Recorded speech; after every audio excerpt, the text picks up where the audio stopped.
Hello and welcome back to Rajasthan Akhada public administration for RAS mains. Last class में हमने discuss किया public administration के nature, meaning, scope के बारे में, जिसमें हमने जाना कि जब भी आपके सामने क्वेश्चन आता है broader view, narrow view, integral, managerial, post scope, subject matter, जो भी पूछा जाए तो आपको उसकी डेफिनेशन देनी है, सेंट्रल आइडिया क्या है वो बताना है, और साथ ही साथ आपको किन थिंकर्स ने उस पर्टिकुलर व्यू को सपोर्ट किया वो जरूर लिखना है। ठीक है, तो आज हम स्टार्ट करेंगे जहां हमने लास्ट क्लास में छोड़ा था, लिमिटेशंस ऑफ पोस्ट को व्यू। तो मुझे आप बताओ कि पोस्ट को व्यू में क्या था। POSDCORB view was propounded by Luther, Gulick and Urwick, जिसमें उन्होंने बताया कि एक एक्रोनिम है जिसके अंदर 7 वर्ड है। इन वर्ड की डेफिनेशन क्या है आप याद करो, और ये क्या है, ये फंक्शंस ऑफ मैनेजर है जो हर ऑर्गेनाइजेशन के अंदर एप्लीकेबल है, चाहे वो प्राइवेट हो, चाहे पब्लिक हो, चाहे वो यूरोप में हो, चाहे एशिया में हो, छोटी हो बड़ी हो, हर ऑर्गेनाइजेशन के जो टॉप लेवल है, जो एग्जीक्यूटिव हैं, जो एडमिनिस्ट्रेटर हैं, वो ये फंक्शन करते हैं, ये एक्टिविटीज है उनकी। पी से प्लानिंग, ई से ऑर्गेनाइजिंग, एस से क्या है, स्टाफिंग, उसके बाद डी डायरेक्टिंग, फिर कोऑर्डिनेटिंग, रिपोर्टिंग और बजटिंग, और लास्ट में इन्होंने ये 2 और वर्ड ऐड किए जिसमें से ई और एफ। ई क्या है, इवेल्युएशन, और एफ क्या है, फीडबैक। तो ये फंक्शन किसके हैं, ये मैनेजर के हैं, और ये मानते हैं कि ये एक्टिविटीज ही पब्लिक एडमिनिस्ट्रेशन है। बट इसकी कुछ लिमिटेशन है कि ऐसी क्या थ्योरी है जो हर जगह एप्लीकेबल है, हर मिनिस्ट्री में एप्लीकेबल है, हर इकोलॉजी में एप्लीकेबल है। तो कुछ ना कुछ इसके क्रिटिसिज्म हो सकते हैं, कुछ लिमिटेशन इसके हो सकते हैं। तो आज हम स्टार्ट कर रहे हैं इसके लिमिटेशन के बारे में डिस्कस करेंगे। तो सबसे पहले क्या लिमिटेशन है आप खुद सोचो पोस्ट कोप के। प्लानिंग, ऑर्गेनाइजिंग, स्टाफिंग ये जनरल फंक्शन है मैनेजर के, बट क्या इसके अलावा ऑर्गेनाइजेशन में कुछ नहीं होता? क्या डिफेंस मिनिस्ट्री और रूरल डेवलपमेंट मिनिस्ट्री का काम एक जैसा है? क्या ग्राम पंचायत का या अर्बन लोकल बॉडीज का काम एक जैसा है? क्या गांव की समस्याएं और अर्बन एरिया की समस्या एक जैसी हैं? मल्टीनेशनल कंपनी या कोई एमएसएमई है, उसकी जो मैनेजर्स हैं, उसके जो एग्जीक्यूटिव हैं, क्या वो एक जैसी समस्याओं को झेलते हैं, एक जैसी समस्याओं का सॉल्यूशन ढूंढते हैं? उनकी समस्याएं अलग हैं तो सॉल्यूशन अलग होगा। तो मैनेजर को क्या और जानना जरूरी है इस पोस्टकोप के अलावा? मैनेजर को पोस्टकोप के अलावा उस पर्टिकुलर ऑर्गेनाइजेशन का सब्जेक्ट मैटर जानना बहुत जरूरी है। टेक्निकल नॉलेज उस पर्टिकुलर ऑर्गेनाइजेशन की पता होगी, तभी एक मैनेजर या वो पब्लिक एडमिनिस्ट्रेटर अच्छी तरह से डील कर सकता है उसके सामने आने वाली समस्याओं को। पोस्टकोप सही है, ठीक है, कोई समस्या नहीं है, ये जनरल आइडिया है, सब जगह एप्लीकेबल होता है, बट इसी के साथ सब्जेक्ट मैटर की भी बात होनी चाहिए। तो ये इसकी लिमिटेशन है, ये सब्जेक्ट मैटर की बात नहीं करता है। Problems of administration are same in all agencies regardless of peculiar nature of functions they perform. तो पोस्ट को व्यू ऐसा मानता है, पोस्ट को व्यू क्या समझता है, problems of administration are the same in all agencies. Administration की समस्याएं सभी एजेंसी में एक जैसी होती हैं। तो डेवलपिंग नेशन जो है उनकी समस्या और डेवलप्ड नेशन जो वेस्टर्न नेशंस हैं उनकी समस्या एक जैसी कैसे हो सकती है? तो इसलिए हमें देखना पड़ेगा कि सब्जेक्ट मैटर क्या है, उस एजेंसीज की पिकुलर प्रॉब्लम्स क्या है, किस सेटिंग में वो काम कर रही है, किस इकोलॉजी में वो काम कर रही है। Different administrative agencies are faced with different problems. As you all know, administrative agency अगर अगर अलग होगी, पुलिस का काम है लॉ एंड ऑर्डर को मेंटेन करना, एजुकेशन मिनिस्ट्री का काम वैसा नहीं है जैसा पुलिस का है। तो पुलिस के अंदर जो एग्जीक्यूटिव है वो उस ऑर्गेनाइजेशन की पिकुलर जो सब्जेक्ट मैटर है उसको जाने, और एजुकेशन वाले एजुकेशन फील्ड को जाने, तब वो अच्छा परफॉर्म कर पाएंगे। हाँ, ये बात सही है कि पोस्ट को व्यू भी उन्हें पता होना चाहिए और उसको भी वो अप्लाई करेंगे। इवन इसकी तो यूनिवर्सल एप्लीकेबिलिटी है कि हर जगह एग्जीक्यूटिव एटलीस्ट पोस्ट को तो अप्लाई करते ही हैं, उसके बाद वो सब्जेक्ट मैटर को जानते हो तो बहुत अच्छी तरह से परफॉर्म कर सकते हैं। Represent only the tool not the substance. तो पोस्ट को क्या करता है, केवल टूल बताता है। आपके पास ये सतरंगी टूल है, इनको यूज करके ही एक मैनेजर अच्छा मैनेजर हो सकता है, बट वो सब्सटेंस की बात कहीं नहीं करता। इसके अलावा जैसे कि मैंने बताया आपको, real core of the service performed people like defence है, हेल्थ है, एग्रीकल्चर है, सोशल सिक्योरिटी है, एजुकेशन है, तो इनका कोर बिल्कुल अलग है, तो इनकी समस्याएं अलग हैं, इनका सॉल्यूशन भी अलग होगा। तो इसके लिए मैनेजरियल एक्टिविटी है, उसका पाथ, उसका प्रोसीजर वो भी अलग होना चाहिए। इसके बाद देखें, हर एक ऑर्गेनाइजेशन के लिए, हर एक इंस्टीट्यूशन के लिए एक लोकल पोस्ट को होना चाहिए। To make it more effective it must have a local POSDCORB. तो उनके लिए प्लानिंग, ऑर्गेनाइजिंग, स्टाफिंग, रिपोर्टिंग, इसका तरीका बिल्कुल अलग हो सकता है जो कि एक बड़ी ऑर्गेनाइजेशन में होता हो। एक छोटी ऑर्गेनाइजेशन या एमएसएमई का तरीका बिल्कुल अलग हो सकता है एक मल्टीनेशनल लेवल कंपनी से। प्राइवेट ऑर्गेनाइजेशन का लोकल पोस्ट को अलग हो सकता है पब्लिक एडमिनिस्ट्रेशन से। पब्लिक एडमिनिस्ट्रेशन और प्राइवेट एडमिनिस्ट्रेशन में हमने डिफरेंस देखा कि प्राइवेट ऑर्गेनाइजेशन जैसे प्रॉफिट के लिए काम करती है, वहीं पब्लिक एडमिनिस्ट्रेशन वेलफेयर के लिए काम करती है। तो एक ही फॉर्मूला लगा के कैसे रिजल्ट समान लाया जा सकता है। टेक्निक ओरिएंटेड है रेदर देन सब्जेक्ट ओरिएंटेड। तो पोस्ट कोप में क्या टेक्निक बता दी बट सब्जेक्ट नहीं बताया गया। तो बार बार यही सब बातें हैं। If it ignores the essential element, क्या इग्नोर करता है ये? Knowledge of the subject matter. तो सब्जेक्ट मैटर की नॉलेज को ये इग्नोर करता है। पोस्ट कोप ने बहुत ही जनरलिस्टिक व्यू में बता दिया कि ये है आपके पास टूल्स, इन्हें अप्लाई करो and you will become a good manager. तो यहां बार बार एक शब्द आ रहा है सब्जेक्ट मैटर। सब्जेक्ट मैटर की जानकारी होनी चाहिए, सब्जेक्ट मैटर की जानकारी होनी चाहिए। तो इसी से निकलता है अगला व्यू जो कि आपका स्कोप ऑफ पब्लिक एडमिनिस्ट्रेशन में आप देखते हैं। तो पहला स्कोप क्या है? पोस्ट स्कोप, और दूसरा क्या है? Subject matter view. So this is subject matter view. अब लिमिटेशन जानने के बाद आप समझ गए होंगे कि इसके अंदर क्या है। ये बात करता है सब्जेक्ट मैटर की भी। सो इसका एम्फेसिस किसके ऊपर है? Services rendered and the function performed by an organisation. जो सर्विस दे रही है ऑर्गेनाइजेशन और function performed by an administrative agency are part of public administration, not alone the post-scope activities which are being executed by the top level management. It advocates, ये कहते हैं कि the substantive problem of agency depends upon subject matter. तो हर एक agency की, हर एक organisation की जो प्रॉब्लम्स हैं वो अलग होती हैं। किस बात पे वो डिपेंड करती हैं? वो डिपेंड करती हैं सब्जेक्ट मैटर पे। क्या सब्जेक्ट मैटर है उस एजेंसी का? तो इसलिए services and functions with which it is concerned, तो मैंने बताया आपको, defence, health, education, MSME, rural development, social and economic justice, तो ये सब चीजें बिल्कुल डिफरेंट है। एटलीस्ट इस बात में डिफरेंट है कि पोस्ट को अप्लाई करने के बाद आपको कुछ अलग से उस ऑर्गेनाइजेशन के डिटेल्स, उसके कोर के बारे में पता होना चाहिए, तभी आप अच्छे रिजल्ट्स अचीव कर सकते हो। तो ये कहता है subject matter view. Central idea क्या है? Public administration should study not only the techniques of administration but also the substantive concern of administration. Substantive concern, जो कि substance की बात हो रही है बार बार यहाँ पे, तो आप इस व्यू से समझ सकते हैं सब्जेक्ट मैटर का मतलब उस ऑर्गेनाइजेशन का कोर सब्सटेंस क्या है, कोर सब्जेक्ट मैटर क्या है, उसकी जानकारी की भी स्टडी पब्लिक एडमिनिस्ट्रेशन के एम्बिट में आनी चाहिए।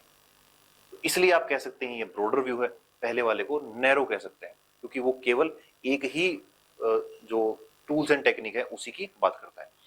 अब आपको ध्यान ये रखना है कि इसको सब्सक्राइब किसने किया। तो दो इंपॉर्टेंट नाम आते हैं, पहला है लेविस मरियम और दूसरा डिमोक। लेविस मरियम और डिमोक, एमी डिमोक, तो ये दो सपोर्टर हैं इस व्यू के। पिछली बार या उससे पहले मैनेजरियल व्यू के बारे में 5 नंबर में क्वेश्चन पूछा गया। इस बार हो सकता है या कभी भी नेक्स्ट टाइम, तो इन सब में से 2 या 5 नंबर का कोई क्वेश्चन आने की पूरी संभावना है। Broader, narrow, integral, managerial, post scope और सब्जेक्ट मैटर व्यू।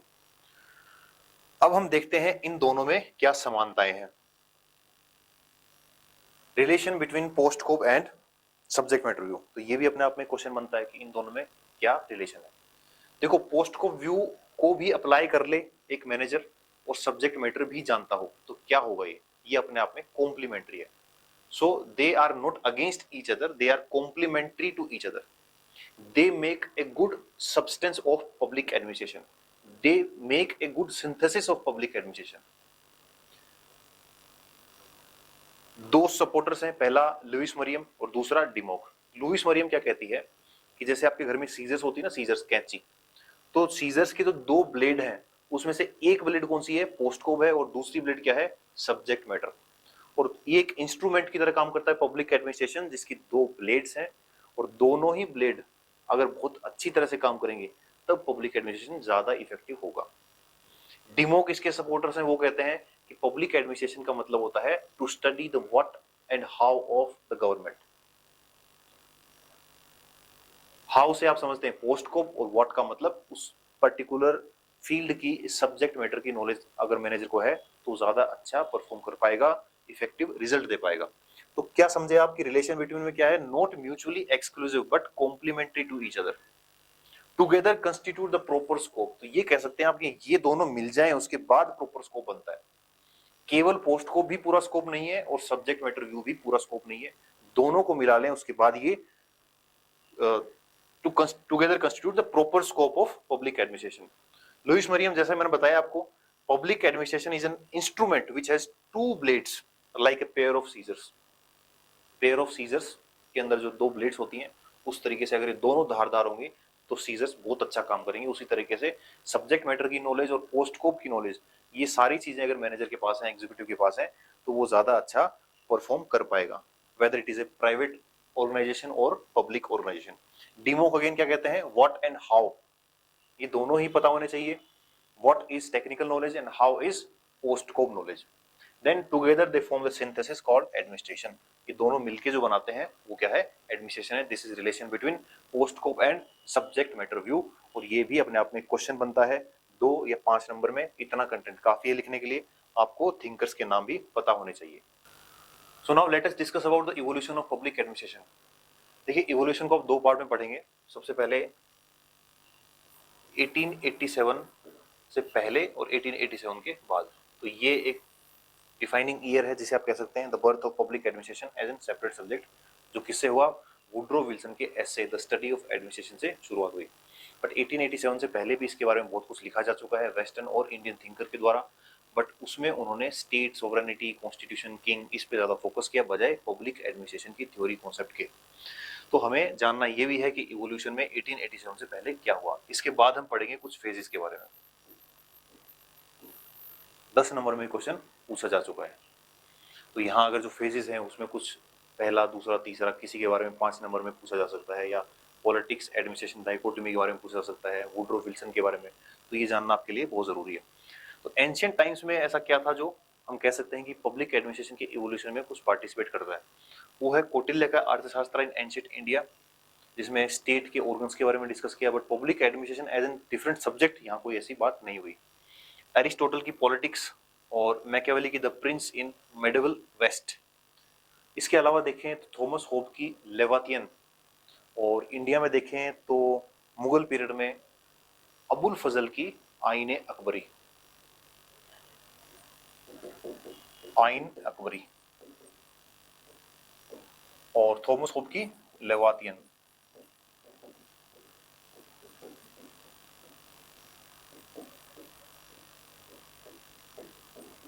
ये 2 बुक्स भी आप इसमें इंक्लूड कर सकते हैं।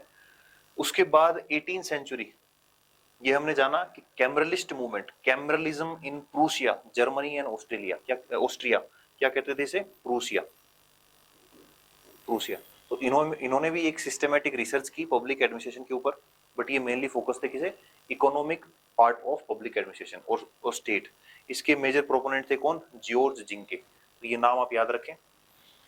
उसके बाद 18th सेंचुरी के एंड में यूएसए में बहुत इंपॉर्टेंट हैमिल्टन का ये लेख द फेडरलिस्ट, जिसमें उन्होंने पहली बार पब्लिक एडमिनिस्ट्रेशन वर्ड को डिफाइन किया।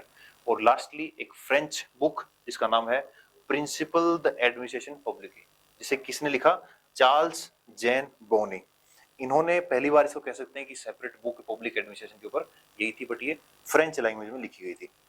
सो अब अगर आपसे पूछूं मैं, कुछ याद हो आपको कि पब्लिक एडमिनिस्ट्रेशन के ऊपर जो एसे लिखा 1887 में वुड्रो विल्सन ने, उसके पीछे के क्या रीजन थे। 20th सेंचुरी में ऐसा क्या था कि यूएस के अंदर ही ये मूवमेंट स्टार्ट हुआ, या वहीं से ऐसा बहुत सारे थिंकर्स ने सोचना शुरू किया, चाहे गुडनो हो, एल डी वाइट हो, वुड्रो विल्सन हो, कि पब्लिक एडमिनिस्ट्रेशन पॉलिटिक्स से अलग होना चाहिए और इसकी कुछ साइंस होनी चाहिए, इसके कुछ प्रिंसिपल होने चाहिए। तो क्या ऐसे रीजंस थे, अगर आपको याद हो तो यहाँ रिवाइज हो जाएगा आपका। सबसे पहला स्पॉइल सिस्टम। स्पॉइल सिस्टम के बारे में आपको पता है कि the spoils belongs to the winner, कि मेरिट बेस्ड सिस्टम नहीं होगा तो उस स्थिति को स्पॉइल सिस्टम कहते हैं, जिसमें जो पार्टी जीतती है उसी के कार्यकर्ता, उसी के मेंबर पब्लिक एडमिनिस्ट्रेशन की सारी पोस्ट पे बैठते हैं। फिर टेलर का साइंटिफिक मैनेजमेंट। टेलर का साइंटिफिक मैनेजमेंट का मतलब क्या, कि वो इंडस्ट्री में कुछ वन बेस्ट मेथड की सर्च में लगे हुए हैं। वो one best method for work, to reduce the time, to increase the efficiency. तो किसी तरीके से भी इंडस्ट्रियल रिवोल्यूशन चल ही रहा था कि किसी तरीके से भी जो फैक्ट्री है उसका प्रोडक्शन बढ़े, जो लोग बाग काम कर रहे हैं और लेबर जो काम कर रही है, तो वो कौन सा तरीका ऐसा हो सकता है जिससे बेस्ट प्रोडक्टिविटी उनकी आए। तो ये भी एक साइंटिफिक जो मैनेजमेंट मूवमेंट है, ये भी एक रीजन रहा है। फिर इंडस्ट्रियलाइजेशन, मैंने बताया आपको, industrialisation, big industries were mushrooming up, तो जिसकी वजह से भी इसके ऊपर स्टडी स्टार्ट हुई। और वेलफेयर स्टेट जो है बना रेदर देन पुलिस स्टेट। अब क्या है, लोगों के वेलफेयर के बारे में काम करना है, कॉम्प्लेक्स सोसाइटी हो गई है, अर्बनाइजेशन बढ़ रहा है, प्रॉब्लम्स बढ़ रही हैं, तो पब्लिक एडमिनिस्ट्रेशन को एज एन वेलफेयर एंटिटी काम करना पड़ेगा, बजाय कि केवल maintenance of law and order. Now the stages of evolution in public administration after 1887। 1887 के बाद क्या स्टेजेस हैं जिसमें public administration as an subject evolve हुआ। तो इसमें 5 स्टेजेस हैं, कहीं कहीं इसे 6 कर दिया गया, लास्ट को 2 में ब्रेक करके, बट स्टैंडर्ड बुक्स में 5 स्टेजेस हैं। इसमें जो पहली स्टेज है वो 1887 से स्टार्ट होती है और 1926 तक चलती है। इस स्टेज के बारे में आपको पता है, इसे कहते हैं पॉलिटिक्स एडमिनिस्ट्रेशन डाइकोटोमी, जिसकी शुरुआत वुड्रो विल्सन के essay the study of administration ने की। तो इसे आप क्या कहेंगे, स्टेज 1 पॉलिटिक्स एडमिनिस्ट्रेशन डाइकोटोमी 1887 से 1926। अब आपने एक सब्जेक्ट को पॉलिटिक्स से अलग कर दिया, एक सब्जेक्ट आपने अलग बना दिया। अब इस सब्जेक्ट को कंटेंट चाहिए, इस सब्जेक्ट को प्रिंसिपल चाहिए, इस सब्जेक्ट को कॉन्सेप्ट थ्योरी चाहिए। तो अब का जो नेक्स्ट फेज है, इस पे क्या काम हुआ, पब्लिक एडमिनिस्ट्रेशन या एडमिनिस्ट्रेशन आप कह लीजिए, इसके ऊपर लिखना शुरू हुआ, कुछ प्रिंसिपल बने, कुछ थ्योरीज बनी। तो इसे आप क्या कहेंगे, second stage the principal of administration. और ये कब से कब तक है, 27 से 37 तक। जब प्रिंसिपल और थ्योरीज बन गए, उसके बाद 2 चीजों को चैलेंज किया गया कि भाई क्या ये जो आपने प्रिंसिपल बनाए हैं, इनके अलावा कोई और फैक्टर नहीं है जो प्रोडक्टिविटी को इम्पैक्ट डालता हो या उसको इफेक्ट करता हो, या पब्लिक एडमिनिस्ट्रेशन पॉलिटिक्स का पार्ट है, या दोनों एक है। इस पे क्वेश्चन उठने लग गया। तो ये 2 जो प्रिंसिपल्स थे, पॉलिटिक्स एडमिनिस्ट्रेशन डाइकोटमी और प्रिंसिपल, इनको चैलेंज किया गया। तो इसे क्या कहेंगे, एरा ऑफ चैलेंज, और ये 1947 तक चलता है। उसके बाद जो 4th स्टेज आपकी है, चैलेंज तो मिल गया, अब क्या करें। अब पब्लिक एडमिनिस्ट्रेशन के अस्तित्व पे ही खतरा आ गया कि पब्लिक एडमिनिस्ट्रेशन अलग सब्जेक्ट है कि नहीं है। और यहाँ आप देख पाएंगे 1948 से स्टार्ट होता है, तो इस समय वर्ल्ड वॉर 2 भी हो चुका है। तो पब्लिक एडमिनिस्ट्रेशन को मैंने बताया आपको, जैसे जैसे सोसाइटी में या नेशंस के अंदर या दुनिया में चेंज आता है, तो पब्लिक एडमिनिस्ट्रेशन तो बहुत ज़्यादा ऑर्गेनिक और इवॉल्विंग है, तो वो अपने आप को उस तरीके से ढालता है। तो 47 के बाद देखें, बहुत सारे स्टेट्स नए बन रहे हैं। तो जो न्यूली इंडिपेंडेंट स्टेट है या डेवलपिंग स्टेट जिसे आप कहेंगे, थर्ड वर्ल्ड कंट्री, तो उनको अलग से एक एडमिनिस्ट्रेशन की जरूरत है। तो ऐसे कुछ चेंजेस आ रहे हैं। तो पब्लिक एडमिनिस्ट्रेशन को पॉलिटिक्स से अलग करें कि नहीं करें, या फिर ये सब्जेक्ट है भी कि नहीं, तो ये इसकी आइडेंटिटी पे क्राइसिस आ गया है। तो इसे क्या कहेंगे, 4th स्टेज को क्राइसिस ऑफ आइडेंटिटी 1970 तक ही चलता है। उसके बाद जो लास्ट स्टेज है, इसे कहेंगे पब्लिक पॉलिसी पर्सपेक्टिव, जो कि 1970 से कंटिन्यू है। कुछ लोग इसे 2 भागों में बांट के इस तरह से कर लेते हैं कि 1970 से 80 तक आप इसे क्या कहेंगे, एनपीए, न्यू पब्लिक एडमिनिस्ट्रेशन, और 80 के बाद कंटिन्यू कर लेंगे न्यू पब्लिक मैनेजमेंट या पब्लिक चॉइस थ्योरी या LPG, impact of LPG, liberalisation, privatisation, globalisation on public administration. तो हम इसे सबको इसी में देखने वाले हैं 5th स्टेज के अंदर, public policy perspective. So let us start with the first stage, politics administration dichotomy. आपको पता है 1887 से स्टार्ट होती है और ये कब तक चलती है, 1926 तक। इसके अंदर सबसे मेन प्रोपोनेंट कौन है, वुड्रो विल्सन, उसके बाद एलडी वाइट और गुडनो। ठीक है, तो इसमें क्या कहा गया, इसमें ये कहा गया कि पॉलिटिक्स और एडमिनिस्ट्रेशन दोनों अलग हैं, ये सेपरेट हैं। पहली बात तो ये, पॉलिटिक्स का काम है पॉलिसी मेकिंग, एडमिनिस्ट्रेशन का काम है पॉलिसी इंप्लीमेंटेशन। तो पहली बात, पॉलिटिक्स और एडमिनिस्ट्रेशन अलग है। दूसरी बात, एक का काम है मेकिंग, दूसरे का काम है इंप्लीमेंटेशन। ठीक है, इन 2 चीजों पे ध्यान दिया गया। दूसरा, जब ये इंप्लीमेंटेशन करेंगे तो ये एक बिजनेस लाइक ऑर्गेनाइजेशन होगी, ये पॉलिटिक्स के स्फेयर से बाहर होगी, और इसके लिए हमें कुछ साइंस डेवलप करनी पड़ेगी। It is an science, administration is N science, इस बात पे जोर दिया गया। तो सबसे पहले foundation for a separate independent and systematic study in public administration. तो यहीं से शुरुआत होती है एक सेपरेट एडमिनिस्ट्रेशन की outside the sphere of political science. ये हो गया। Politics is concern with policy making. अगर आप सेपरेट कर रहे हो दोनों को तो बताओ दोनों क्या काम करते हैं। तो पॉलिटिक्स करती है policy making and then administration is concern with the implementation of policy decision. Administration lies outside the sphere of the proper sphere of politics. Administrative question जो है वो पॉलिटिकल क्वेश्चन नहीं है। एडमिनिस्ट्रेटिव क्वेश्चंस का answer administrative तरीके से ही दिया जाएगा और उसके अंदर कुछ कॉन्सेप्ट, थ्योरी, प्रिंसिपल होंगे जिसकी वजह से वो और ज्यादा प्रोडक्टिव हो सकता है।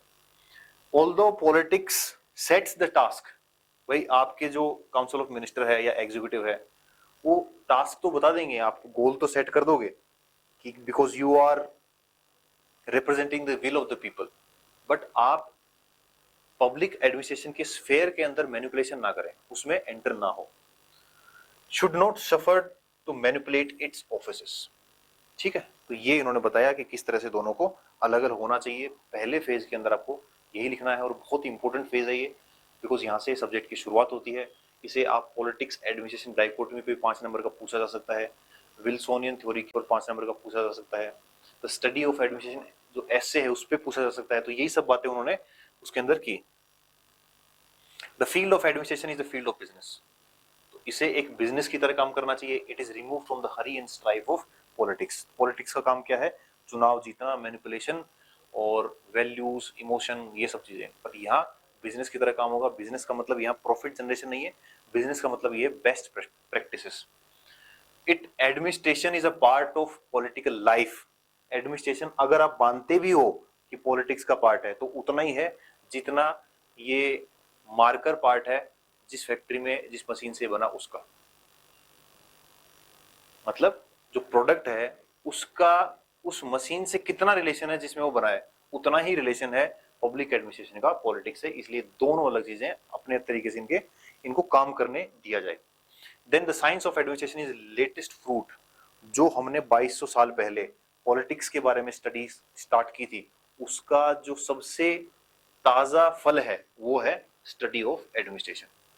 तो इसे बार बार आप क्या क्या समझ रहे हैं कि ये पब्लिक एडमिनिस्ट्रेशन को पॉलिटिक्स से अलग करना चाह रहे हैं। It is getting harder to run a constitution than to frame a constitution. इन्होंने बताया कि कॉन्स्टिट्यूशन बनाना तो आसान है बट उसे चलाना उतना ही मुश्किल है। उसे चलाने के लिए एक एफिशिएंट मशीनरी चाहिए जिसका नाम है पॉलिटिक्स, इसका नाम है पब्लिक एडमिनिस्ट्रेशन। इसके साथ ही इन्होंने जिक्र किया कंपैरेटिव पब्लिक एडमिनिस्ट्रेशन का।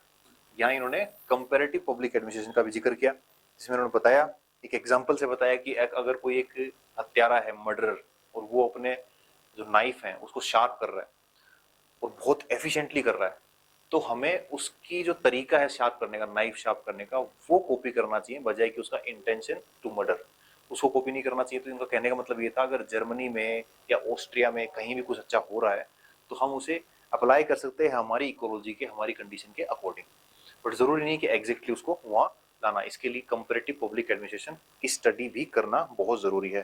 तो इस एसे में इन्होंने ये सब बातें बताई, तो ये बहुत इंपॉर्टेंट आपके लिए। Wilsonian view was further continued. Wilson ने तो स्टार्ट कर दिया ऐसे लिख के, उसके बाद इसे कंटिन्यू किया दो जनों ने, इसका नाम बहुत इंपॉर्टेंट है। पहला एल डी वाइट है और दूसरे हैं गुडनो। तो गुडनो और एल डी वाइट दोनों ने इसको आगे इस बारे में लिखा, पॉलिटिक्स एडमिनिस्ट्रेशन डाइकोटमी को आगे बढ़ाया। सबसे इंपॉर्टेंट है फ्रैंक गुडनो, जिन्होंने पॉलिटिक्स एंड एडमिनिस्ट्रेशन बुक लिखी 1900 के अंदर, 1900। ठीक है, इसमें इन्होंने बताया अगेन वही सब बातें, politics has to do with the policy and expression whereas the administration has to do the execution. अलग करने वाली बात होगी फिर से कि वो तो करेंगे पॉलिसी फॉर्मुलेशन और दूसरे करेंगे इम्प्लीमेंटेशन, और इनकी बुक की वजह से इनको father of American public administration कहा जाता है। तो क्या कहा जाता है? Father of American public administration. देखो आपको ये भी ध्यान रखना साथ ही साथ कि समझने के साथ आपके एग्जाम के लिए किस तरह से काम आ सकता है। अगर मान लो ये पूछ लिया आपसे 5 नंबर में, तो आप बताएंगे कि पॉलिटिक्स एडमिनिस्ट्रेशन डाइकोटमी क्या है, उसके अंदर अगर जगह बचती है, आपके वर्ड्स अगर आप कन्फाइन कर सकते हैं, तो साथ में ये लिखेंगे कि इनके व्यू को किस तरह से फर्दर किया और किसने किया और कौन सी बुक में किया। फैक्ट्स का बहुत ज्यादा इंपॉर्टेंस है आरएएस एग्जाम के अंदर, तो आपको बोल बच्चन के अलावा इन किताबों के और इनके थिंकर्स के नाम भी आने चाहिए। एल डी वाइट इन्होंने क्या किया, इन्होंने बहुत जोरदार किताब लिखी, introduction to the study of public administration, introduction to the study of public administration, और this is the first text book on public administration. और इसे आप कह सकते हैं कि पहली किताब जो पब्लिक एडमिनिस्ट्रेशन पर लिखी गई वो ये थी। With its publication, the subject picked up the academic legitimacy that American university began to offer courses. American universities में as a different subject ये start हो गया। तो इस तरीके से यहाँ एक evolution की पहली स्टेज खत्म होती है। उसके बाद हम देखें सेकंड में याद करो क्या था, आपने एक सब्जेक्ट बता दिया कि भाई इसे एक अलग सब्जेक्ट होना चाहिए, इसकी एक साइंस होनी चाहिए, इसके कुछ प्रिंसिपल होने चाहिए। तो अलग सब्जेक्ट बन गया, तो सब्जेक्ट को सबसे ज्यादा जरूरत किस चीज की है, लिटरेचर की, कंटेंट की। तो ये काम principle of administration second stage में किया गया। इस स्टेज में क्या कहा गया, that the scholar believe that certain principles of administration could be discovered. Principle discover किए जा सकते हैं जिससे एडमिनिस्ट्रेशन की इफेक्टिवनेस और एफिशिएंसी बढ़ाई जा सके। और ये एक ऐसी स्टेज है जहां पे प्राइवेट एडमिनिस्ट्रेशन और पब्लिक एडमिनिस्ट्रेशन का जो फर्क था वो लगभग ब्लर हो गया था। They argued that administration is administration irrespective of nature and context. सब जगह इसके प्रिंसिपल हम ऐसे बना देंगे तो सब जगह अप्लाई होंगे, ठीक है। जैसे पोस्टकोव की हमने बात की, या फेयोल के प्रिंसिपल्स हैं, या मूने और रेले के प्रिंसिपल्स हैं। So they have universal validity and relevancy. They claim that administration is a science. बिल्कुल सही बात है, इन्होंने वुडरो विल्सन को फर्दर किया कि एडमिनिस्ट्रेशन एक साइंस है। और साइंस क्या होती है, साइंस में एक प्रेडिक्टेबिलिटी होती है। जो हम डिस्कस कर रहे थे कि नेचर ऑफ पब्लिक एडमिनिस्ट्रेशन क्या है, एक तो हमने बात की इंटीग्रल और मैनेजरल की, दूसरी बात की साइंस है या आर्ट है।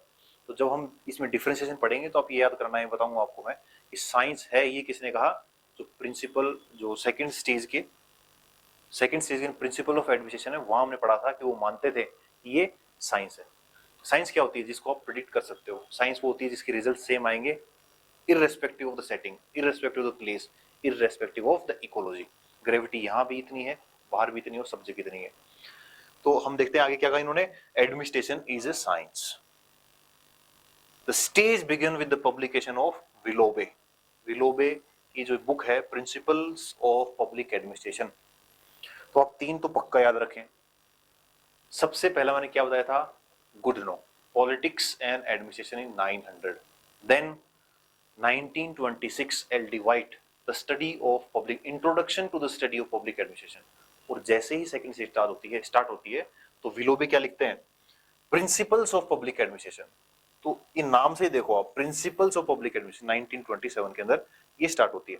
अब आगे जो स्टेजेस हैं उसमें आपने थोड़ा सा कॉन्सेप्ट जानना है। उसके बाद बहुत इंपॉर्टेंट है कि आपको उनके राइटर्स और बुक के बारे में 100% पता हो, नहीं तो आपका आंसर नहीं बनेगा। 5 नंबर में आप कुछ भी और लिख लेना चाहिए। Other important publications, Henry Fayol. जब हम प्रिंसिपल और थ्योरी में जाएंगे तब देखेंगे बहुत इंपॉर्टेंट ये एक थिंकर रहे हैं, फिलोसोफर रहे हैं, पब्लिक एडमिनिस्ट्रेशन के बारे में लिखा है इन्होंने।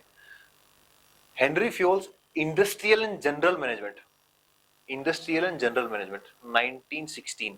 इन्होंने फंक्शंस ऑफ मैनेजमेंट के बारे में लिखा, बहुत इंपॉर्टेंट ये प्रिंसिपल इन्होंने दिए। और इनका एक बहुत बड़ा योगदान है इस सेकंड स्टेज के अंदर, प्रिंसिपल्स ऑफ एडमिनिस्ट्रेशन के अंदर। एमपी फोलेट, क्रिएटिव एक्सपीरियंस, ये एक फीमेल थिंकर रही है पब्लिक एडमिनिस्ट्रेशन की। देन आपको पता है गुलिप का जो पोस्टकोव है, पोस्टकोव व्यू ऑफ गुलिक एंड उर्विक, तो इन्होंने क्या लिखा, papers on the science of administration. तो बार बार देखें साइंस, प्रिंसिपल्स, ये सब बातें की जा रही है। Papers on the science of administration. और उसके बाद मूने एंड रेले, इन्होंने क्या लिखा, प्रिंसिपल्स ऑफ ऑर्गेनाइजेशन। तो विलोबे ने क्या लिखा, principles of administration, principle of organization. Mooney and Reiley ने लिखा, एमपी फोलेट ने लिखा क्रिएटिव एक्सपीरियंस, और फ्योल ने क्या लिखा, इंडस्ट्रियल एंड जनरल मैनेजमेंट। तो ये सब किताबों की वजह से यहाँ पे बहुत सारा कंटेंट पब्लिक एडमिनिस्ट्रेशन को मिल गया और एज एन सब्जेक्ट ये अपने आप को स्टेबलाइज करने लगा। और गुलिक और उर्विक की जो किताब है papers on science of administration, ये अपने आप में एक पीक था इस स्टेज का। यहाँ तक पब्लिक एडमिनिस्ट्रेशन अपने पैर जमा चुका था एज ए सेपरेट सब्जेक्ट, और ये जेनिथ था, जेनिथ ऑफ इवोल्यूशन 1973। और यहाँ मैंने आपको बताया कि प्राइवेट और पब्लिक एडमिनिस्ट्रेशन की जो डिफरेंस है वो ब्लर होने लगा था, और जो पब्लिक एस्पेक्ट है जिसके हमने डिस्कस किया कि पब्लिक का क्या मतलब होता है, गवर्नमेंट, तो पब्लिक एस्पेक्ट को यहाँ ड्रॉप कर दिया गया, लगभग वर्चुअली ड्रॉप्ड। ठीक है, तो public aspect of public administration was virtually dropped, और इन्होंने कहा कि हमने जो प्रिंसिपल बनाए, जैसे कि पोस्ट को के बारे में हमने बात की थी, ये सब जगह एप्लीकेबल है, चाहे प्राइवेट हो या पब्लिक हो। तो finally the difference between private and public administration was blurred. Then we have the third stage, the era of challenge, human relation approach. देखो भाई, आपने कुछ प्रिंसिपल बना दिए, बहुत स्ट्रिक्ट प्रिंसिपल बना दिए कि इस तरह से अगर काम करोगे तो एफिशिएंसी आएगी, उसके अंदर कहीं भी आपने ह्यूमन वैल्यूज की बात नहीं की। आपने बता दिया कि आप इस तरीके को फॉलो करोगे तो आपकी मशीन ज्यादा प्रोडक्टिव होगी। आपने कुछ थंब रूल दे दिए, आपने कुछ फिक्स क्राइटेरिया बता दिया कि इस क्राइटेरिया के अंदर काम करोगे तो आपके जो ओवरऑल प्रोडक्शन है वो बढ़ेगा। यहाँ मैं ओवरऑल प्रोडक्शन की बात क्यों कर रहा हूँ, क्योंकि प्रिंसिपल्स ऑफ ऑर्गेनाइजेशन, जो हमने प्रिंसिपल्स ऑफ एडमिनिस्ट्रेशन की बात की सेकंड स्टेज, वो प्राइवेट और पब्लिक के बीच में डिफरेंस नहीं करता। वो कहता है कि मेरे जो प्रिंसिपल हो सब जगह लगाओ। अब इनको ऐसा लग रहा था कि अब हमने जो स्टार्ट कर दिया, जैसे कुली कुर्वी की बात कर लो, चाहे आप इनके मुने रेले की बात कर लो, तो इनको लगा कि हमने जो बना दिया वो हो गया, बस लास्ट है, हो गया zenith, this is public administration and nothing else. तब उनको लगा कि अब ऐसा क्या और लिखेंगे, कि ऐसा क्या होने वाला है अभी पब्लिक एडमिनिस्ट्रेशन में, हमने सब कुछ तो बता दिया। बट इनको भी चैलेंज कर दिया गया, और इनको चैलेंज किसने किया, चेस्टर बर्नार्ड ने। चेस्टर बर्नार्ड ने एक बुक लिखी इसके ऊपर, पब्लिक एडमिनिस्ट्रेशन के ऊपर। उसने इनके किसी भी प्रिंसिपल को उस बुक में इंक्लूड नहीं किया। उन्होंने एक नया एस्पेक्ट स्टार्ट कर दिया। उसका एस्पेक्ट क्या था, ह्यूमन रिलेशन अप्रोच। मतलब इंसान एक सोशल बीइंग है। जो सेकंड स्टेज वाले मानते थे कि इंसान एक टेक्नो इकोनॉमिक बीइंग है, ऐसा नहीं है। इंसान के कुछ इंटरपर्सनल रिलेशन होते हैं। हर कंपनी में, हर ऑर्गेनाइजेशन में एक इनफॉर्मल ऑर्गेनाइजेशन होती है, कि आपने एक फॉर्मल तरीका बता दिया कि आप ऑफिस में बैठेंगे, आप यहाँ से हिलेंगे नहीं, तो ऐसा पॉसिबल नहीं है कि ऐसे करके आप प्रोडक्टिविटी बढ़ा सकते हो। एक इनफॉर्मल ग्रेपावाइन कम्युनिकेशन जिसे कहते हैं, इनफॉर्मल ऑर्गेनाइजेशन हर ऑफिस के अंदर, हर ऑर्गेनाइजेशन के अंदर, चाहे पब्लिक हो प्राइवेट हो, वहां बनेगी ही, और इसकी वजह से प्रोडक्टिविटी बढ़ती है। तो ये इन्होंने प्रूव कर दिया। कैसे, इन्होंने एक एक्सपेरिमेंट किया, हाउथ्रोन experiment.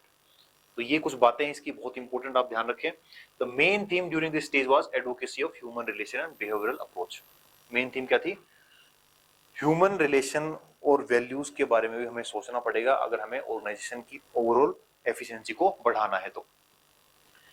Then both the defining pillars of public administration were challenge. तो डिफाइनिंग पिलर्स क्या है पब्लिक एडमिनिस्ट्रेशन के, पहला हमने बात की पॉलिटिक्स एडमिनिस्ट्रेशन डाइकोटोमी। तो पहली बात तो ये कि कह दिया कि ये गलत है, ये नहीं हो सकता, पॉलिटिक्स और एडमिनिस्ट्रेशन एक है। और दूसरा प्रिंसिपल्स, कि आपने जो प्रिंसिपल बताए ये सारे क्या है, ये फैलेसी है, ये प्रोवर्ब्स हैं, ये बेकार हैं, ये किसी काम के नहीं है। साइमन ने क्लियरली किताब भी लिख दी इसके ऊपर, proverbs of administration. So the principle, it was argued that administration cannot be separated from politics, and principle were dubbed as naturalistic fallacies and proverbs। एक से केवल कहावतें हैं कि आपको पोस्ट को अपना लोगे तो ये हो जाएगा, कि ऑर्गेनाइजेशन के कुछ पर्टिकुलर 5, जैसे फ्यूल ने बताया कि 4 इसके फंक्शन है, वो नहीं हो सकता। गुली कोर्विक ने पहले 8 फंक्शन बताए, फिर 29 फंक्शन बताए। तो वो एक फिक्स फॉर्मेट देना चाहते थे पूरी दुनिया को कि ऐसा ही होता है। तो इन्होंने कहा ये प्रोवर्ब्स है, कोई काम के नहीं है। प्रिंसिपल अप्रोच वर क्रिटिसाइज्ड एज मैकेनिस्टिक, ये मशीन मॉडल आपने बना दिया इंसान का, और इस तरह से इंसान ऑर्गेनाइजेशन काम नहीं करती है। ऑर्गेनाइजेशन में आपकी जो प्रिंसिपल है इसके अलावा भी बहुत कुछ होता है, जिसमें क्या है, human value, informal organisation, social being. ठीक है, due to its emphasis on the formal structure of organization and neglect of socio-psychological aspect। तो ये वर्ड्स आप यूज करेंगे, सोशियो साइकोलॉजिकल एस्पेक्ट के ऊपर बिल्कुल भी प्रिंसिपल्स में ध्यान नहीं दिया गया। नया नया सब्जेक्ट बना था, कंटेंट बनाना है, इंडस्ट्रियल रेवोल्यूशन धूम पे है, फैक्ट्रीज का, इंडस्ट्रीज का प्रोडक्शन बढ़ाना है, तो किस तरह से करें, तो ये सब चीजें चल रही थी। ऑफ ऑर्गेनाइजेशन बिहेवियर, हाउथ्रोन स्टडीज, बहुत इंपॉर्टेंट है ये हाउथ्रोन स्टडीज। ये आप जब आंसर लिखेंगे तो बहुत जरूरी है आपको ये सब इंक्लूड करना। हाउथ्रोन स्टडी 1924 से 2032 के अंदर हुई, और ये एक एक्सपेरिमेंट है जिसके अंदर 4-5 एक्सपेरिमेंट है, जैसे bank wiring experiment, illumination experiment. वो सब इतना डीप में जाने की आपको रिक्वायरमेंट नहीं है। Conducted under the leadership of Elton Mayo, shook the foundation इसने जमीन हिला दी किसकी, जो प्रिंसिपल एरा था उसकी। shook the foundation of principal approach to organization analysis by demonstrating the role of informal organization। इन्होंने बताया कि इनफॉर्मल ऑर्गेनाइजेशन कितना इंपॉर्टेंट है किसी ऑर्गेनाइजेशन की प्रोडक्टिविटी को बढ़ाने के लिए, और इन्होंने पूरा जो प्रिंसिपल थे उसको पूरा हिला के रख दिया कि प्रिंसिपल तो केवल एक छोटा सा पार्ट है ऑर्गेनाइजेशन में, तो और भी बहुत कुछ होता है। These studies were given rise to human relation theory of organization, और इसी से बनता है ह्यूमन रिलेशन थ्योरी स्टार्ट होती है। आपको क्या बातें ध्यान रखनी है, क्या कैरेक्टरिस्टिक्स हैं थर्ड स्टेज के, मेन इन्होंने दोनों प्रिंसिपल को खारिज कर दिया कि अब पॉलिटिक्स और एडमिनिस्ट्रेशन अलग अलग नहीं है, प्रिंसिपल को खारिज कर दिया। इन्होंने ह्यूमन रिलेशन स्कूल को स्टार्ट कर दिया। इन्होंने बताया कि किस तरह से इनफॉर्मल ऑर्गेनाइजेशन कितनी इंपॉर्टेंट है किसी एक पर्टिकुलर ऑर्गेनाइजेशन की एफिशिएंसी को बढ़ाने के लिए। इन्होंने प्रिंसिपल्स को प्रोवर्ब और नेचुरलिस्टिक फैलेसी बता दिया। तो क्या इसके अंदर लिखा गया, the important publication of the stage which challenge the classical public administration were. मैंने बताया आपको चेस्टर बर्नार्ड बहुत इंपॉर्टेंट एक राइटर है, इसमें इन्होंने जो फंक्शंस ऑफ एग्जीक्यूटिव लिखी 1938, यहीं से स्टार्ट हो गया था मामला, यहीं से थर्ड स्टेज स्टार्ट हो गई थी। Then F M. मार्क्स की element of public administration 1946, Herbert Simon इस एरा के बहुत इंपॉर्टेंट फिलोसोफर रहे, इन्होंने तो किताबें लिखी इस पे, तो प्रोवर्ब्स ऑफ एडमिनिस्ट्रेशन, ये सब कहावतें हैं, इनसे काम नहीं चलने वाला। और एडमिनिस्ट्रेटिव बिहेवियर, ये तो किताब थी इनकी एडमिनिस्ट्रेटिव बिहेवियर, और ये कुछ आर्टिकल बाद में लिखा था proverbs of administration. Then Dwight Waldo administrative state, and finally Robert Dahl the science of public administration, three problems. इन्होंने तो प्रॉब्लम भी बता दी कि आप पब्लिक एडमिनिस्ट्रेशन में अगर साइंस खोजना चाह रहे हो, जैसा कि प्रिंसिपल जो ये थ्योरी कॉन्सेप्ट प्रिंसिपल डेवलप कर रहे थे वो बताते थे कि प्रिंसिपल होने चाहिए सब कुछ, तो इन्होंने तो किताबें लिख दी कि तीन प्रॉब्लम है साइंस डेवलप करने में। क्या प्रॉब्लम है, ये प्रॉब्लम है, सबसे बड़ी प्रॉब्लम होती क्या है, सबसे बड़ी प्रॉब्लम होती है बीवी। बीवी मतलब बीवी, बीवीई, बीवी मतलब बिहेवियर, वैल्यू और इकोलॉजी। भाई आप पब्लिक एडमिनिस्ट्रेशन में जो काम कर रहा है उसको एक मैकेनिस्टिक मॉडल तो नहीं समझ सकते, बिहेवियर पे भी डिपेंड करता है कि एक पब्लिक एडमिनिस्ट्रेशन ये पर्टिकुलर एसडीएम या डीएम किस तरह से काम करेगा। वो मिजोरम में काम कर रहा है, राजस्थान में काम कर रहा है, तो भी बिल्कुल दो एक जैसा काम नहीं कर सकता। इकोलॉजी जो सोशियो कल्चरल सेटिंग है उसके ऊपर भी डिपेंड करता है, उसके ऊपर वैल्यूज क्या है, वैल्यूज का भी फर्क पड़ता है। तो आपके जो प्रिंसिपल ये हम पे लागू नहीं होते हैं, ये प्रिंसिपल ये जो पूरी किताब के अंदर इन्हीं को इन्होंने एक्सप्लेन करके बताया। तो रॉबर्ट ढाल ने पूरा ढहा दिया इनको, ठीक है। अब नेक्स्ट चलते हैं क्राइसिस ऑफ आइडेंटिटी। इसका मतलब ये हुआ जब इतनी बुराइयां हो गई, आपने प्रिंसिपल बनाए, मेहनत की, सब खत्म हो गया, उसके बाद इन्होंने कुछ नया ही स्टार्ट कर दिया, तो पब्लिक एडमिनिस्ट्रेशन के जो एस्टेब्लिश थिंकर थे उन्होंने सोचा अब जाएं तो जाएं कहाँ, ना यहाँ के ना वहाँ के। तो अब ये क्राइसिस ऑफ आइडेंटिटी हो गई कि अपने आप में पब्लिक एडमिनिस्ट्रेशन एक सब्जेक्ट है भी कि नहीं। तो ये वर्ल्ड वॉर 2 के बाद की कहानी है, सेकेंड वर्ल्ड वॉर 2 के बाद की कहानी है कि पब्लिक एडमिनिस्ट्रेशन के सामने एक क्राइसिस आ गया कि ये अपने आप में एक सब्जेक्ट है कि नहीं है। तो इसका कैसे रेस्पॉन्स दिया, देखो कुछ लोग तो ये मान गए कि ठीक है भाई है साइंस ना, ये अपने आप में एक सब्जेक्ट नहीं है, और जो हमारा पुराना सब्जेक्ट था जिससे हम निकल के आए उसमें वापस चले जाते हैं। तो कुछ लोगों ने फिर से इस बात को एक्सेप्ट कर लिया कि public administration is A part of political science, और कुछ लोग एडमिनिस्ट्रेटिव स्टडीज की तरफ चले गए। उन्होंने कहा कि नहीं एडमिनिस्ट्रेशन अभी भी है और हम कुछ ऐसा नया खोज के लाएंगे जिसमें हम बताएंगे कि public administration is A separate subject. तो यहाँ with the rejection of politics administration dicot में पहली बात तो ये रिजेक्ट हो गई, मैंने बताया ना अभी, इन्होंने रिजेक्ट कर दिया, एर ऑफ चैलेंज, चैलेंज दिया उनको। और दूसरा प्रिंसिपल्स ऑफ एडमिनिस्ट्रेशन, ये दोनों चीजें होगी रिजेक्ट। तो अब ये सफर किससे हुआ, क्राइसिस ऑफ आइडेंटिटी की समस्या इनके सामने आने लगी। Consequently the scholars divided into two parts, एक स्कॉलर किस तरफ चले गए, पॉलिटिकल साइंस की तरफ, और दूसरों ने एडमिनिस्ट्रेटिव साइंसेस को ही पढ़ना चालू रखा, उसके ऊपर लिखना चालू रखा। रिएक्टेड इन टू वेज, पहला return to the fold of political science the mother science, जो इसकी माता जी हैं पब्लिक एडमिनिस्ट्रेशन की, उसी में चले गए। और उन्होंने जब थिंकर वगैरह होते हैं तो ऐसे जाते नहीं कि उठ के चले गए, वो किताब लिख देते हैं पूरी इसके ऊपर। तो इन्होंने भी कुछ लिख दिया। यहाँ भी दो इंपॉर्टेंट बातें, सबसे पहले जॉन गॉस, इन्होंने कहा the theory of public administration means is theory of politics, कि हमारे समय में थ्योरी ऑफ पब्लिक एडमिनिस्ट्रेशन का मतलब है the theory of political science. तो इन्होंने एक्सेप्ट कर लिया कि public administration is a part of political science. तो ये भी आपको ध्यान रखना है इस फेज के अंदर। 1950 की किताब है trends in the theory of public administration, क्या ट्रेंड आए नहीं रहे। रोस्को मार्टिन ने क्या कहा कि भैया पब्लिक एडमिनिस्ट्रेशन के ऊपर डोमिनियन तो पॉलिटिकल साइंस का ही है, हम मान गए। हाँ जी, हम मान गए। तो ये दोनों मान गए और ये किस में चले गए, पॉलिटिकल साइंस में। तो आपको क्या ध्यान रखना है, जब क्राइसिस ऑफ आइडेंटिटी होता है तो उसके ऊपर दो तरह से रिएक्शन किया जाता है। पहले एक्सेप्ट कर लेते हैं जिस बात की क्राइसिस आई है, दूसरे एक्सेप्ट नहीं करते, उसको अपोज करते हैं। एक्सेप्ट करने वाले ये हैं और अपोज करने वाले कौन है, अपोज करने वाले ये हैं। अपोज करने वालों ने बोला कि चलो चाय वाय पे चलते हैं, बैठ के कुछ बात करते हैं कि कैसे बचाएं इस सब्जेक्ट को। तो इन्होंने क्या किया, इन्होंने founded the journal of administrative science quarterly 1956। तो इन्होंने एक ग्रुप बनाया journal of administrative sciences, administration की और साइंस कुछ डेवलप करेंगे, कैसे हमें चैलेंज कर सकता है कोई। इसके भी कुछ प्रोपोनेंट हैं, वो आपको ध्यान रखने। द मेजर वर्क्स क्या हुए, सबसे पहले मार्क एंड साइमन की ऑर्गेनाइजेशंस 1958 में, behaviour theory of the firm by Cyert and March, handbook of organization by March, then organization in action by J D Thompson.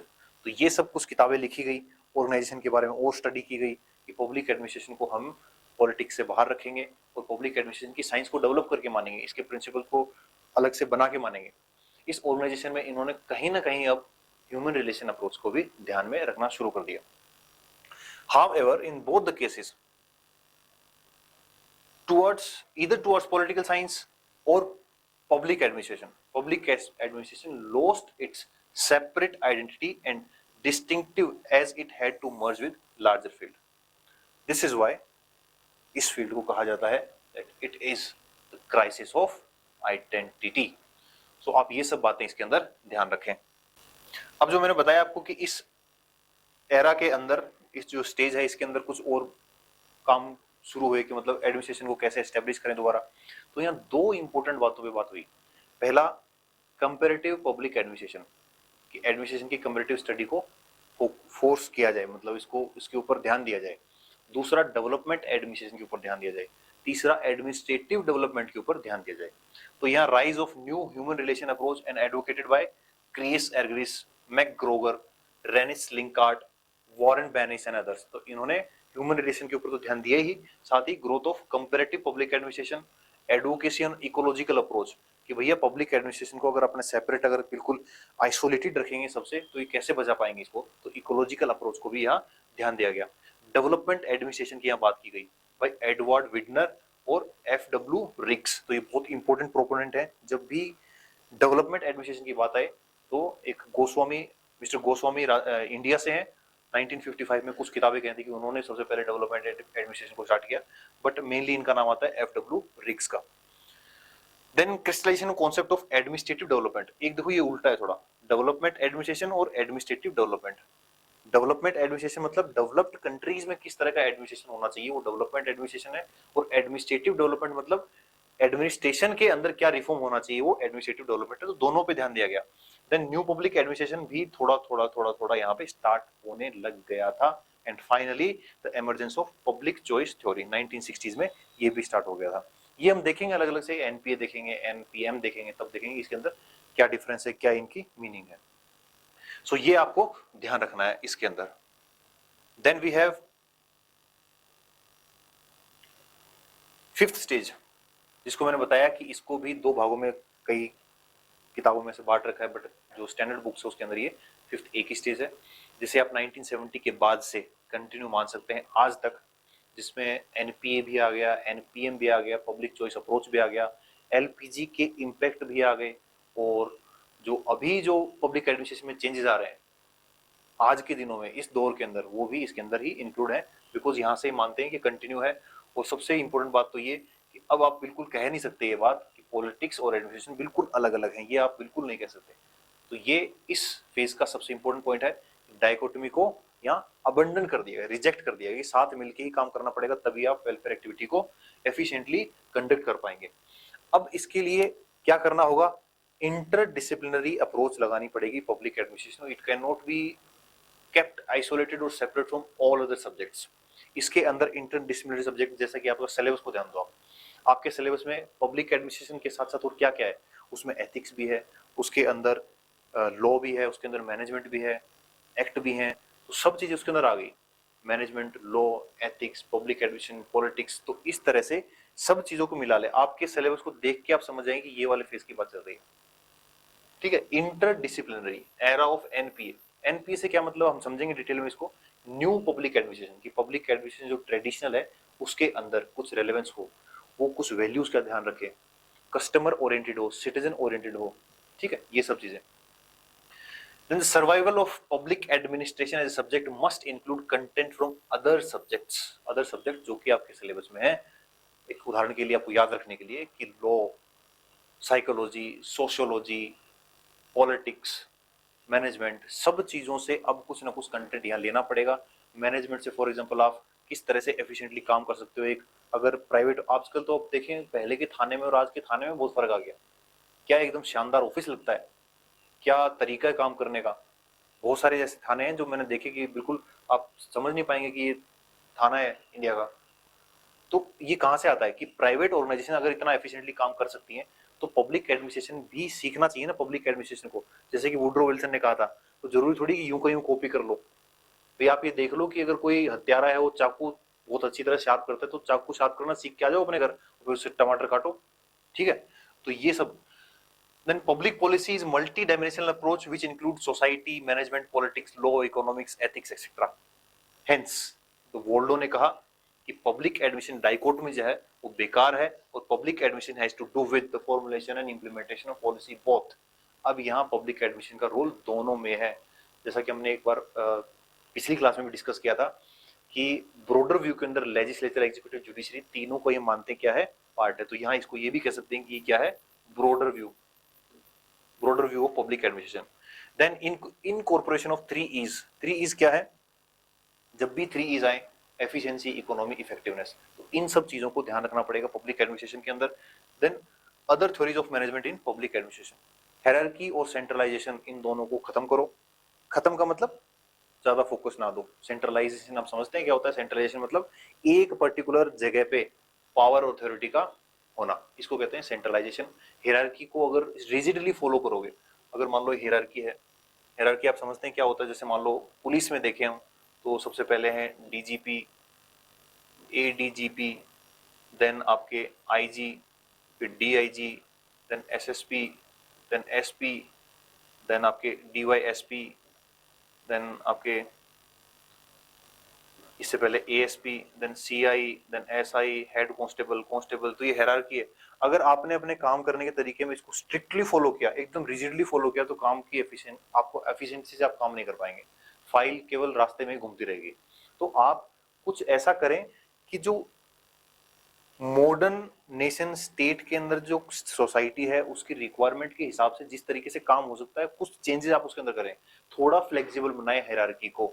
Centralisation इतना ज्यादा ना हो कि बाकी लोग ये समझे कि हमारे पास किसी काम की अथॉरिटी नहीं है, केवल रेस्पॉन्सिबिलिटी दे रखी सारी। तो यहाँ इन दोनों चीजों को रिजेक्ट कर दिया गया।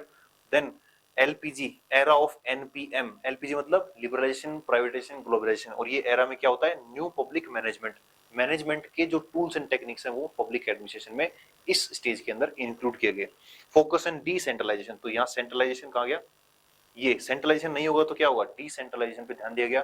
डी ब्यूरोक्रेटाइजेशन, तो जो ब्यूरोक्रेसी है जिसका बोलबाला बहुत ज्यादा है स्टेट के अंदर, उसको कम किया जाए। और जैसे कि मोदी जी कहते हैं मैक्सिमम गवर्नेंस, मिनिमम गवर्नमेंट, तो ये चीज यहाँ फोकस की गई। Slogan of minimum government, maximum governance. Then ये हुए आपके 5 स्टेज। और हो सकता है आपसे इस बारे में पूछ लिया जाए कि निकोलस हेनरी ने क्या कहा और रॉबर्ट ग्लोबोवस्की ने क्या कहा। इन दोनों ने इन स्टेजेस को अलग अलग तरीके से डिवाइड किया, इन्होंने एक अपनी अलग से हायरार्की बनाई है। लगभग चीजें वही हैं, नाम अलग दे दिए। तो आपको यह भी ध्यान रहना चाहिए। निकोलस हेनरी कहते हैं कि इसे डिस्क्राइब द 5 पैराडिम, इन्होंने स्टेज की जगह लिख दिया पैराडिम और इन्होंने लिख दिया फेज। तो हमने जो पढ़ा जनरल वो स्टेजेस हैं, इन्होंने पैराडिम बता दिया, इन्हें फेजेस बता दिया। पहला पैराडिम क्या है, तो पॉलिटिक्स एडमिनिस्ट्रेशन डाइकोटमी, साल वही है 1990 से 1926। दूसरा इन्होंने क्या बताया, प्रिंसिपल ऑफ एडमिनिस्ट्रेशन एग्जैक्टली वही है 1927 से 1937। देन उन्होंने बताया public administration as political science. अब आप मुझे बताओ कि हमने जो पढ़ा था उसमें क्या था, थर्ड स्टेज में क्या था, प्रिंसिपल आए, फिर क्या हुआ, चैलेंज आया, तो यहाँ क्या है, public administration as political science. Then fourth paradigm है public administration as administrative science, management 1956 से 70। अगर आप कंटेंट को समझ गए होंगे तो आप समझ पाएंगे इन्होंने ऐसा क्यों लिखा है। क्राइसिस ऑफ आइडेंटिटी आ गई थी। उसके बाद public administration as public administration, ये फिर पब्लिक एडमिनिस्ट्रेशन बन गया, 1970 से कंटिन्यू हो रहा है। इधर उन्होंने क्या कहा, इन्होंने चार भागों में इसको बांट दिया। सबसे पहले phase one, analytical politic administration, politics administration dichotomy की बात कर रहे हैं। उसके बाद concrete politics administration, then science of management, और फोर्थ है पब्लिक पॉलिसी अप्रोच। तो ये अगर बाई चांस सीधा पूछ ले कि केवल निकोलस हेनरी ने क्या लिखा वही बताओ बस, तो आपको यही लिखना पड़ेगा, या ग्लोबोविस्की ने क्या कहा तो यही आपको लिखना पड़ेगा। So this is the difference. और ये स्टेजेस आप ध्यान रखें, आप इसे 5 नंबर में, 2 नंबर में, 10 नंबर में किसी भी तरीके से तैयार करें। वो ज्यादा, इससे ज्यादा कंटेंट आपको नहीं याद करना है, ठीक है।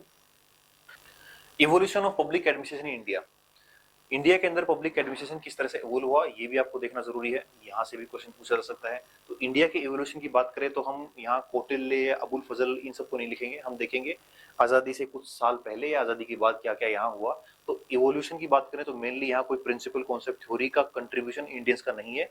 यहाँ ये है कि किसी कॉलेज में, किसी यूनिवर्सिटी में डिप्लोमा स्टार्ट हो गया, किसी में बैचलर कोर्स स्टार्ट हो गया, उसके बारे में कुछ कमिटी बिठा दी सरकार ने, कुछ काम कर लिया, कोई इंस्टीट्यूट बना दिया, तो यही है इंडिया का इवोल्यूशन। तो सबसे पहले देखें 1937 के अंदर प्रोग्राम, डिप्लोमा प्रोग्राम बनाया गया मद्रास यूनिवर्सिटी के अंदर, देन इलाहाबाद यूनिवर्सिटी के अंदर, ये बिल्कुल फैक्ट आपको याद रखना है। 1941 के अंदर diploma Allahabad, diploma in local self government, ये आपको ध्यान रखना है। और दो इंपॉर्टेंट यहाँ पे नाम आते हैं, पहला आता है प्रोफेसर बेनी प्रसाद। प्रोफेसर बेनी प्रसाद यहाँ इनके सपोर्ट से, यहाँ पे इनके एफर्ट से 1941 में इलाहाबाद में diploma in local self government, जो ग्रामीण क्षेत्र है उसके लिए स्टडी यहाँ पे डिप्लोमा स्टार्ट हुआ। उसके बाद लखनऊ यूनिवर्सिटी के अंदर डिप्लोमा स्टार्ट किया गया। 1947 में नागपुर यूनिवर्सिटी में स्टार्ट किया गया।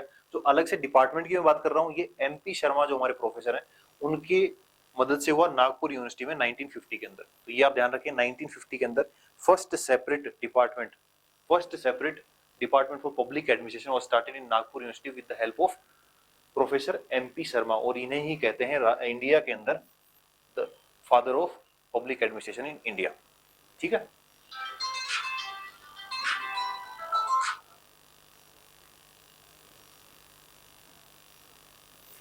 देन आपका 1954 के अंदर Indian institute of public administration ये स्टार्ट किया गया on the recommendation of Appleby commission.